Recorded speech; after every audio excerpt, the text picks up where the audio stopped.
क्या होगा जब परिवार ही खत्म हो जाए।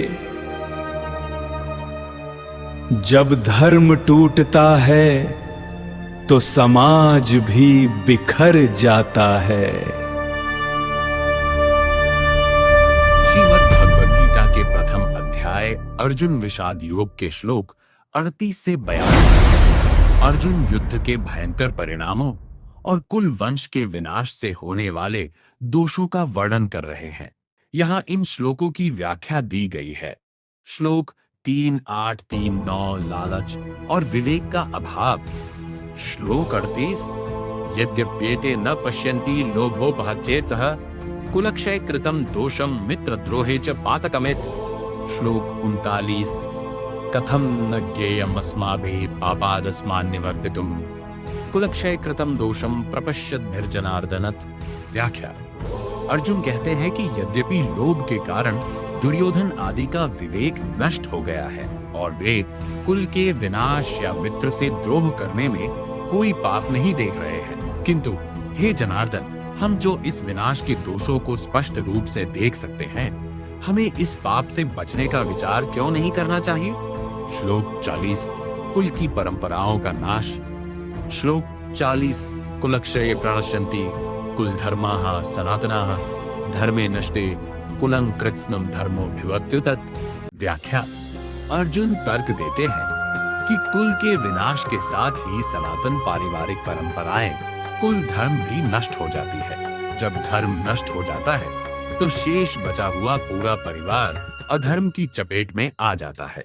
श्लोक 41 स्त्रियों का पतन और वर्ण संकर संतानें। श्लोक 41 अधर्माभिभवात् कृष्ण प्रदुष्यन्ति कुलस्त्रियः स्त्रीषु दुष्टासु वार्ष्णेय जायते वर्ण संकरः। व्याख्या।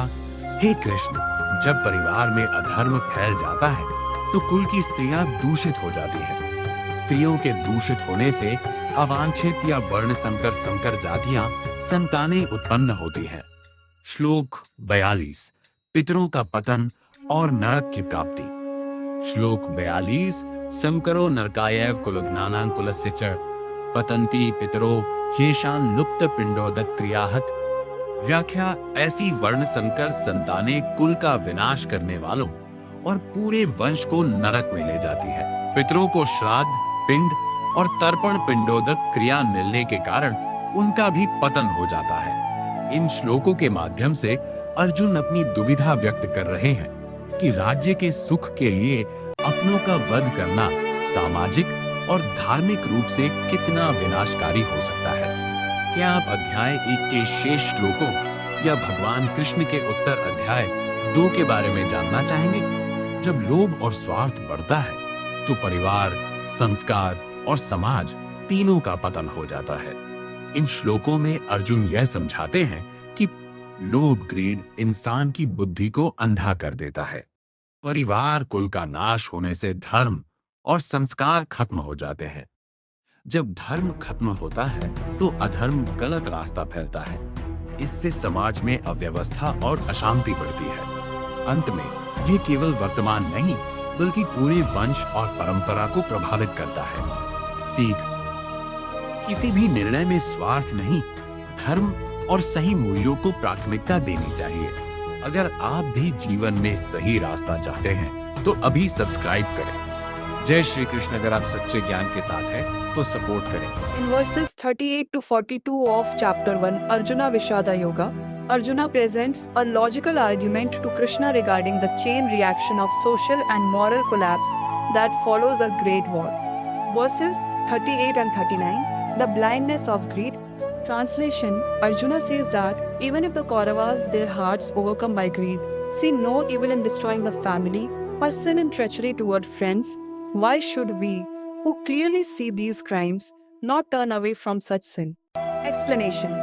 Arjuna argues that just because the enemy is acting out of ignorance, it doesn't justify the Pandavas doing the same. He believes that since they possess the wisdom to see the consequences, they have a higher moral obligation to stop the war. Verse 40. Destruction of traditions. Translation. With the destruction of the family, the eternal family traditions dharma perish. when dharma is lost, the entire family is overcome by impiety adharma. Explanation: Arjuna fears that if the elders and protectors are killed, the younger generation will grow up without spiritual or moral guidance, leading to a lawless society. Verse 41, Social Chaos. Translation: When impiety prevails, O Krishna, the women of the family become corrupt. And when women are corrupted, O descendant of Vrishni, there arises unwanted progeny Varna Sankara.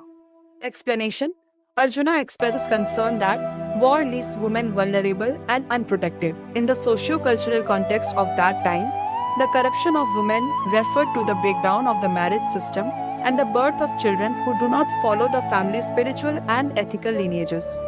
Verse 42, Consequences for ancestors.